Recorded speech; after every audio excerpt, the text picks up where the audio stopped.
a la mesa redonda y resolver las preguntas que hayan podido suscitarse a lo largo de la mañana.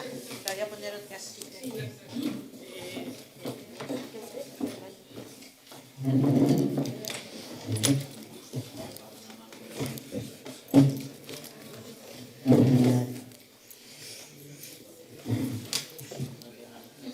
Pues la mesa está abierta. Carlos, el micrófono para que se te pueda oír.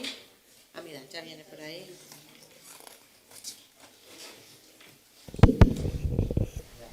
Bueno, muchas gracias a los tres. Mi pregunta va para ti, si he entendido bien. Entonces, en ciertos tipos de acuerdos o contratos que lleva el CEDETI con una empresa privada, con este nuevo pliego os podríais llevar entre el 10 o el 20% de la explotación de la propiedad industrial por producto.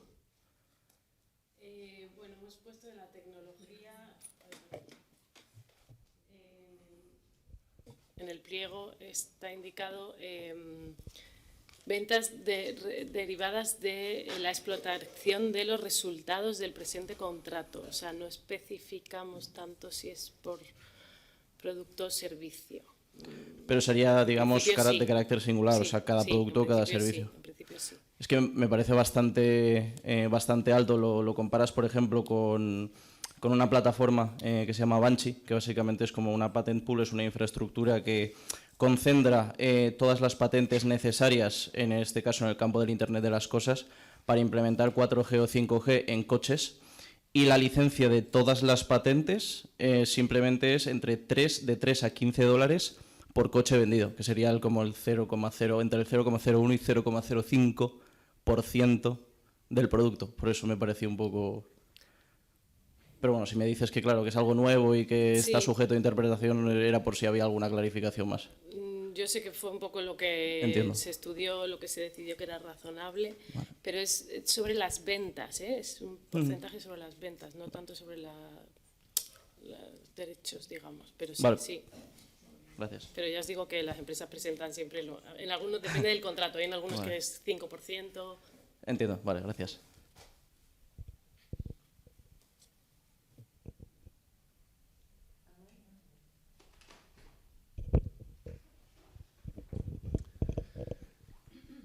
Hola, quería preguntar y abrir un debate sobre una vertiente de las inteligencias artificiales que se ha abierto hace años y que está todavía en auge, y ya veremos cómo termina, que es el tema de la responsabilidad de las inteligencias. Recordemos que políticos han sugerido que tienen que pagar impuestos por la afectación que tienen sobre el empleo. Ha sido un debate abierto que todavía no sé cómo acabará. El pagar impuestos es una obligación. Por lo tanto, si hay obligaciones, hay derechos. Y si hay obligaciones y hay derechos, hay personalidad. En el Parlamento Europeo, en los pasillos, se está hablando de la personalidad electrónica. Afortunadamente en todo, excepto en la denominación, porque no está claro que sea la electrónica la que lleve el software en el momento adecuado. Parece que la fotónica es más adecuada. Pero bueno, independientemente de eso, lo que quería es abrir el debate de la responsabilidad de las inteligencias, lo que podemos ver desde ahora, porque es verdad que es para muchos años, como se ha dicho. Igual que el diálogo que he visto hecho con el programa de IBM, Watson, me ha recordado al diálogo de HAL 9000, en la década de los 60, escrito por Arthur C. Clarke, con las letras anteriores a IBM. Quiero decir que si podríamos hacer un esfuerzo de no ya 10, sino 20 o 30 años, es verdad que es un futuro fuerte, pero van a tener derechos y obligaciones. Y ojo, es muy suculento el pago de impuestos, esa obligación tributaria, pero también los derechos. Y lo abrimos un poco hace unos días. La jurisprudencia norteamericana está asignando responsabilidades cuando hay un homicidio en el cual ha intervenido una inteligencia que tiene que intervenir en los coches autónomos, está claro. Entonces, el debate es, ¿tendrán responsabilidades las inteligencias artificiales? Porque, claro, el juez dice quién es el entrenador de la red neuronal, es el poseedor, es el fabricante, es el del hardware, es el del software. Al final, ¿cuál es la responsabilidad futura ve usted, de las inteligencias artificiales? Muchas gracias. La pregunta yo creo que se puede responder desde diferentes aristas. Desde un punto de vista tecnológico, pues yo recomiendo leer los principios de Asilomar, que no sé si los conocen, en donde, por así decirlo, la inteligencia artificial tiene que ser capaz, una inteligencia artificial concreta, específica, tiene que ser capaz de explicar el por qué ha llegado a una determinada solución. El explicar cómo ha llegado a esa determinada solución implica analizar toda la cadena de valor. Es decir, desde el dato y cómo se ha construido la fuente de datos, como bien ha dicho, hasta el por qué se ha llegado y se ha ido subiendo peldaño a peldaño en esa pirámide del conocimiento. Si la tecnología se ha desarrollado con una tecnología, por ejemplo, de Machine Learning, eso es al final una caja negra en donde es muy difícil llegar a explicar el por qué se ha llegado a una determinada solución. Como consecuencia del fruto del análisis de los parámetros, pues esto es así. Entonces, claro, y luego, por otro lado, el propio sistema, a su vez, va aprendiendo. Es decir, que por un lado está todo lo que es la cadena de creación de esa inteligencia artificial, y si ese sistema está dotado de un sistema de aprendizaje, como ya comenté al principio, pues el sistema va a ir aprendiendo como consecuencia de los nuevos datos que va recibiendo. Entonces, en ese caso, ya no forma parte la cadena de producción de un mal funcionamiento que tenga el sistema, sino que el mal funcionamiento puede venir provocado por las interacciones que ha podido tener con infinidad de usuarios que intencionadamente han podido llevar al sistema a un determinado comportamiento, como era el caso del softbot de Microsoft. Entonces, lo que ahora mismo yo veo que se está haciendo mayor hincapié es en ser capaz de identificar esa trazabilidad de quién ha hecho qué dentro del sistema, para poder identificar si está la responsabilidad en aquellos que identificaron esas fuentes de datos o si la responsabilidad está en un defecto simplemente de integración de software de un programa dentro de otro software mucho más complejo. Pues, ¿por qué? Pues porque al final el ciudadano o la empresa que se vea perjudicada por un funcionamiento incorrecto de un determinado software, pues al final puede poner una demanda, puede ir al juzgado y evidentemente el juez lo que va es a analizar todo ese proceso. Por ese motivo, hay varios tipos de actuaciones que a mi entender son bastante relevantes. La primera es el tener documentado todo el proceso de construcción y tener muy claramente identificado quiénes son los diferentes actores que intervienen en ese proceso de desarrollo.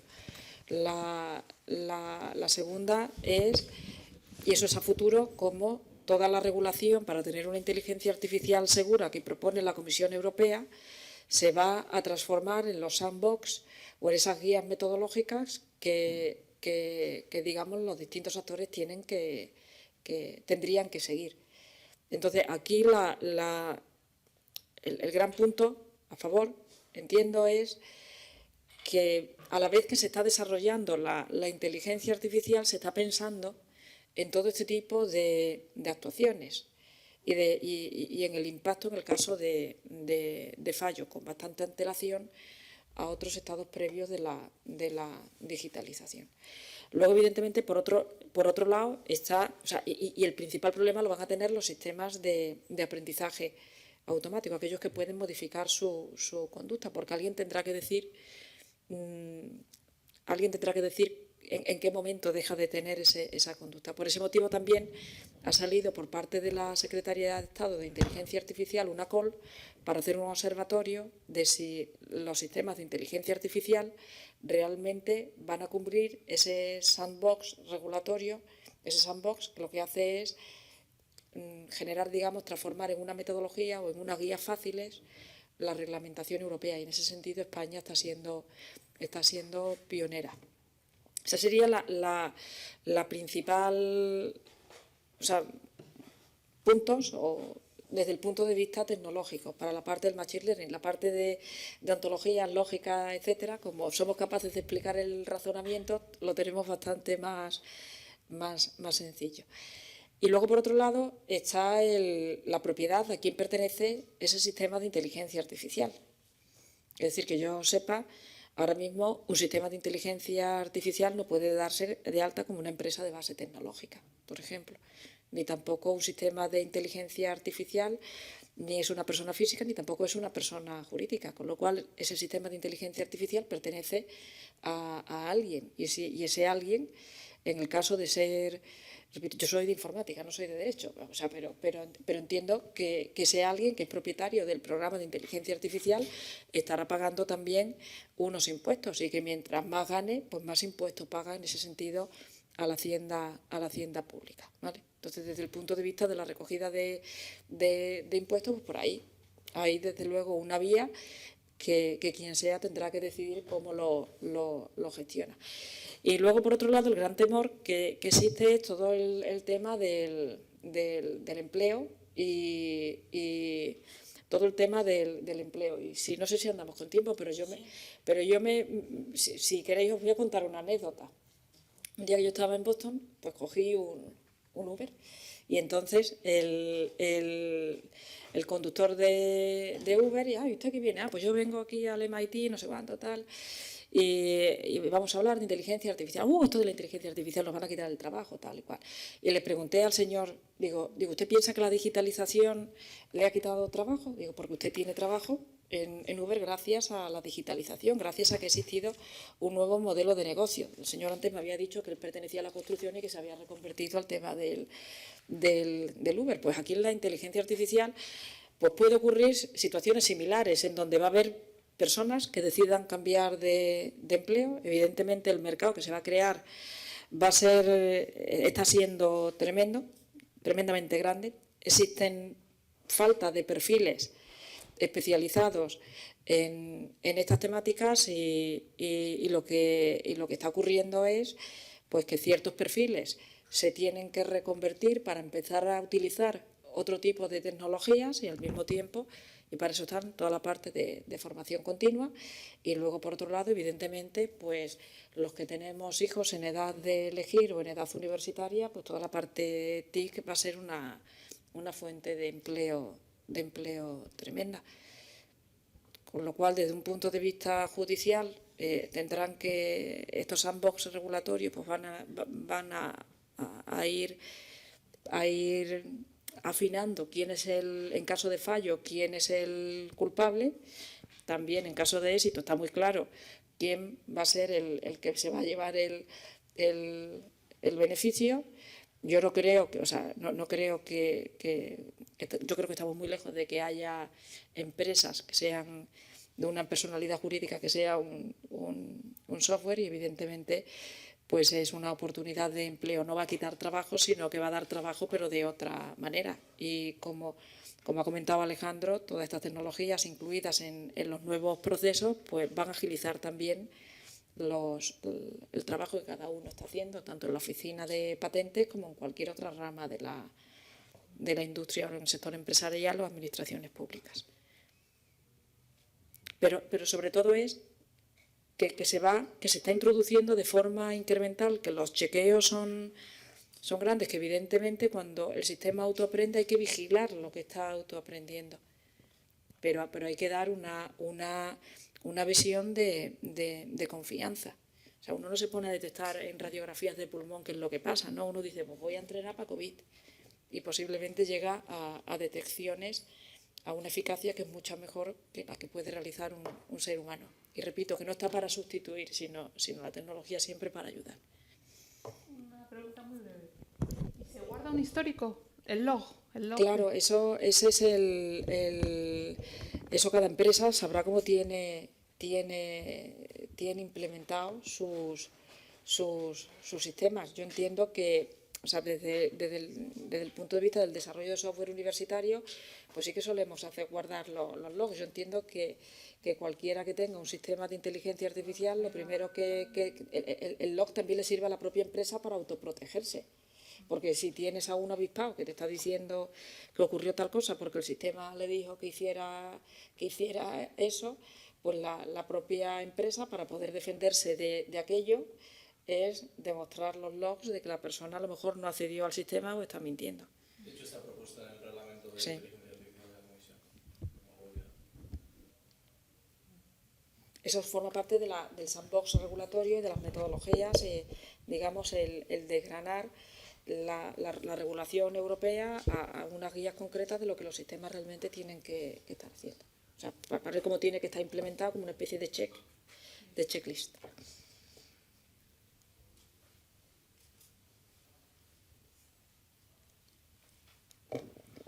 No hay ninguna pregunta más. Yo, uniendo la presentación de Asun y también la de Alejandro, pues ha salido un tema que me ha parecido muy interesante, relacionado con los cambios que pueda haber en la ontología, por ejemplo, con los códigos de clasificación.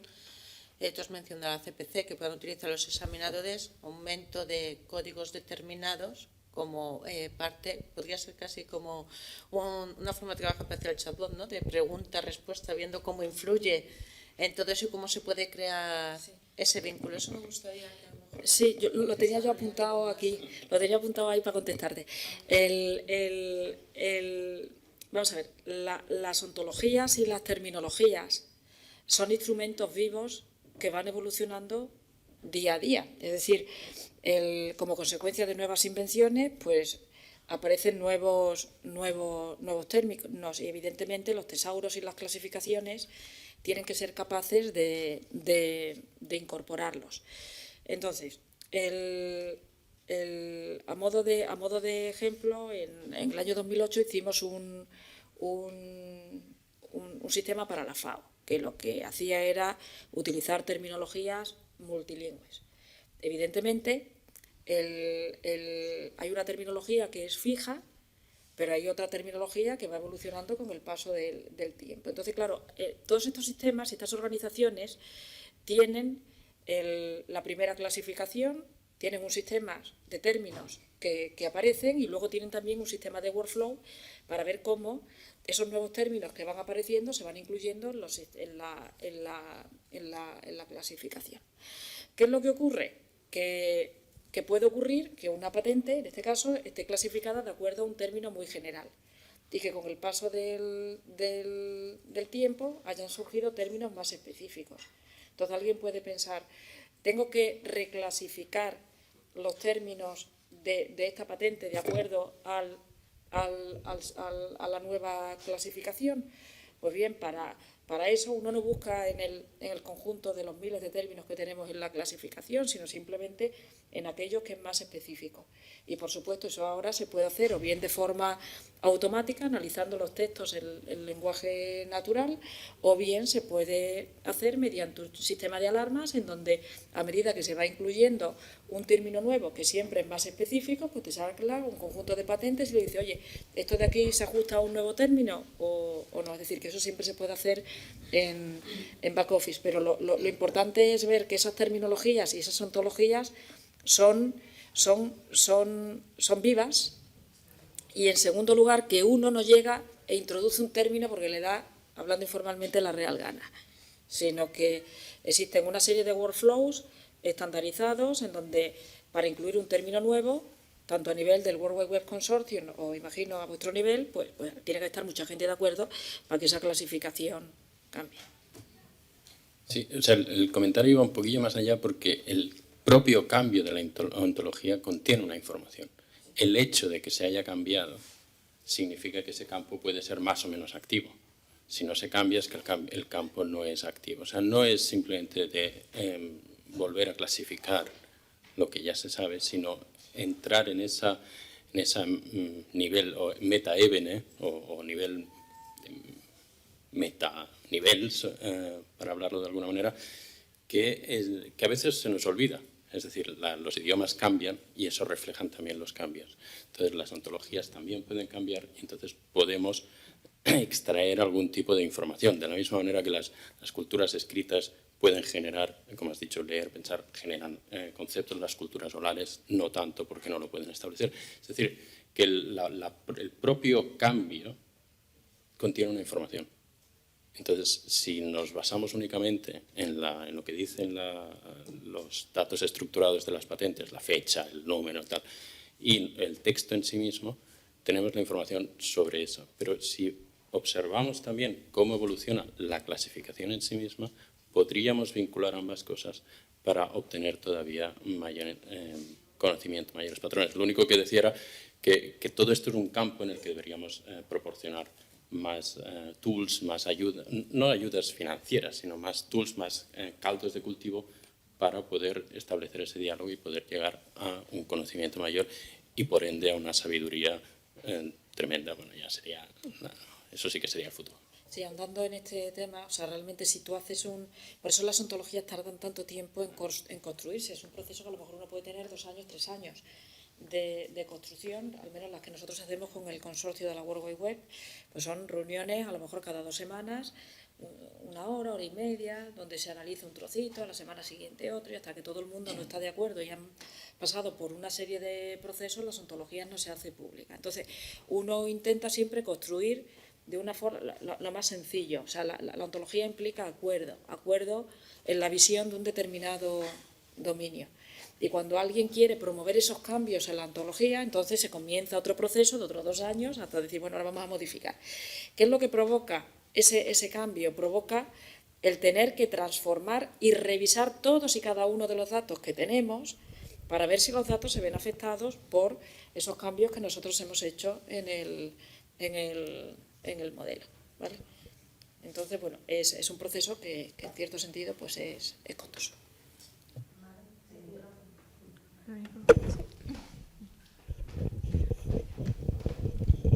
Yo lo que quería comentar, por lo que estáis diciendo, es que para el caso de las patentes, como tenemos la clasificación internacional de patentes, que es un tesauro muy potente que se actualiza todos los años, o la CPC, pues eso facilita, ¿no?, los sistemas expertos, ¿no? Entiendo. Yo creo que un ejemplo claro sería el traductor automático que se hizo porque realmente un traductor automático es un sistema experto de inteligencia artificial, ¿o no? Estoy preguntando, y por ejemplo el traductor que se hizo con la Oficina Europea, el traductor automático con un acuerdo con Google, que tú lo conocerás, Alberto, muy bien, yo creo que se basaba mucho en utilizar también la CIP, ¿sabes?, la clasificación internacional, porque al final estabas hablando sobre o sea, tú ya has hablado antes de los datos bibliográficos de una patente, que son lo que representa a un documento de patente, pero luego está el contenido de la invención, que al final me parece que es lo más importante, donde se basa, o puedes identificarlo a través de la clasificación internacional de patentes, que es un tesauro, que es lo que nos estás mencionando, Asun, que yo creo que es lo más importante, ¿no?, para poder alimentar un sistema experto, ¿no? O fijaos que imagino, pensemos en un ejemplo muy simple. Si tú tienes, por ejemplo, ser vivo o mamífero y tienes el perro, tú puedes decir, esto es un perro. Entonces, en un momento concreto, tú dices, no, es que me da cuenta de que existen diferentes tipos de perros, y te haces un punto a la taxonomía de los perros. La clasificación que tú has hecho de lo que sea inicialmente en ese punto del grafo, como perro, no es errónea, es general. Luego podrás especializar. Es decir, que cuando uno especializa en un tesauro, no implica que lo que se haya anotado previamente esté mal, salvo que borres la clase o el término al que te refieres. Simplemente podrás decir, aquí tengo una serie de patentes que a fecha de hoy no he identificado. O sea, he identificado de acuerdo al nivel que tenía, un año más tarde me llega una clasificación adicional y está en mí el seguir clasificándola como la tenía antes o empezar a añadirle otra serie de códigos más específicos.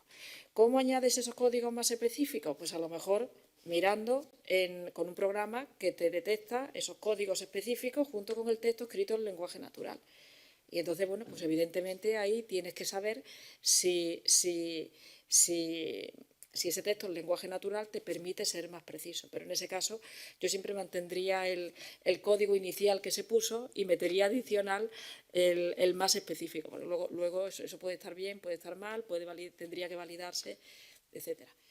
Claro, y el hecho de tener más especies de perros es que te interesan los perros.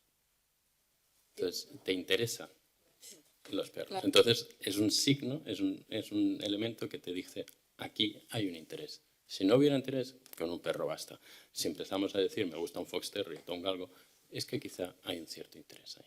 Y en ese aspecto donde podemos avanzar. Y efectivamente siempre se hizo a través de lo que has mencionado, el Google, con los Corpora y todos estos, que habían un montón de patentes que, si me acuerdo también, no tuvimos que hacer vídeos sobre eso. Sí. A ver.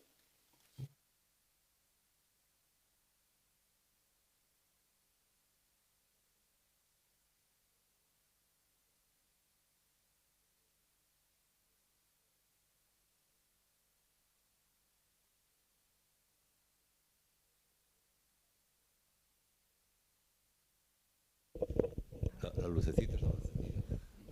¿Cómo cambian esto no es inteligencia artificial, cómo cambian la metodología de trabajo?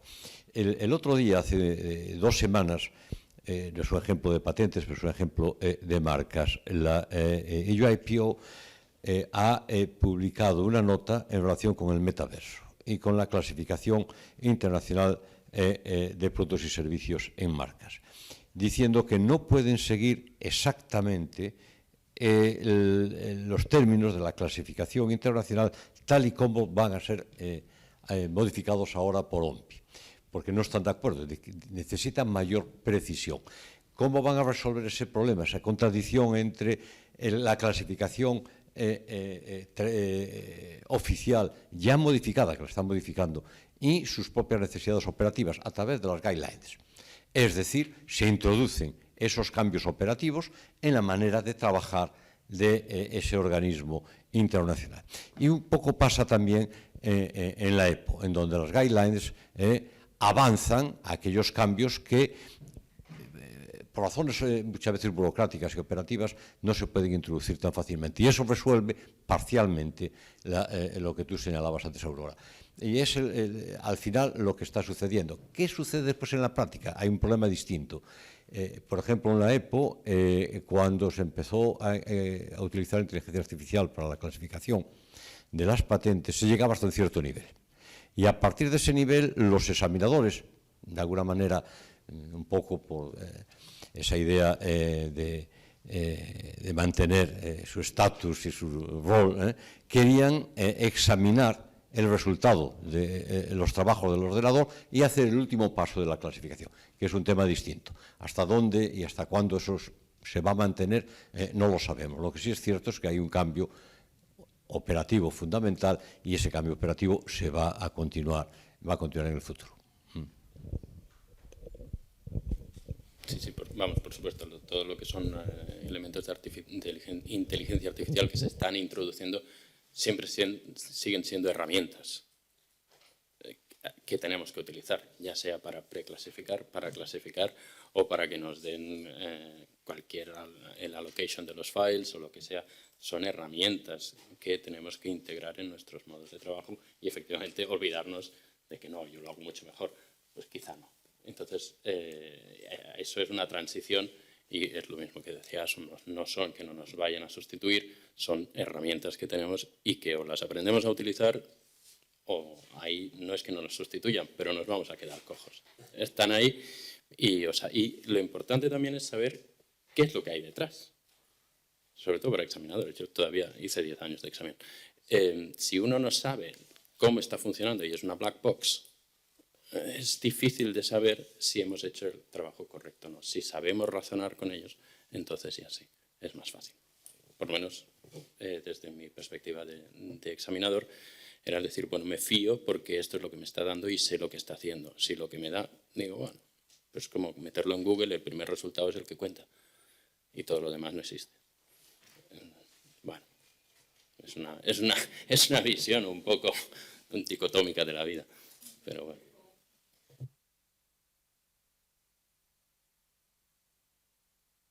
¿Alguna pregunta más? Manuel.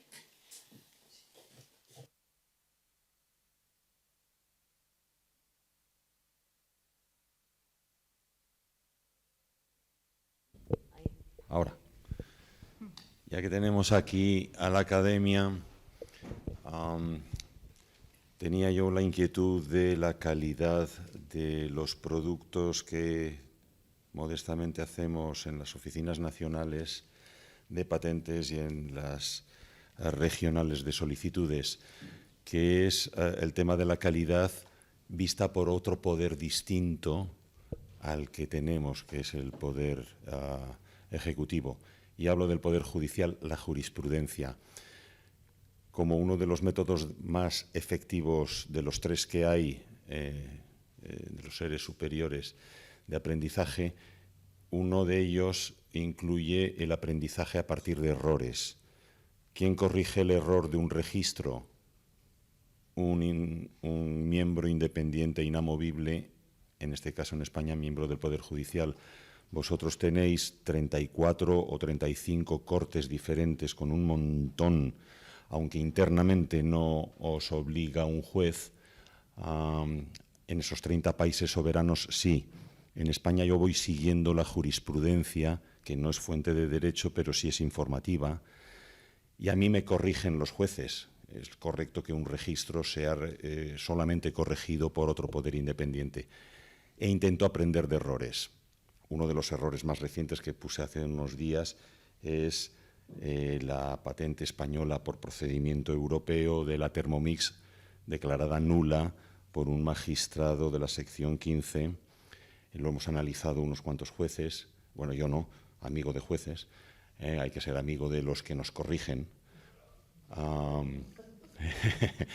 Entonces, lo que echo de menos, nosotros tenemos en la OEPM una base de datos de jurisprudencia. Yo he hecho bastante mano de ella para analizar en qué me equivoco yo, también en qué se equivocan compañeros míos.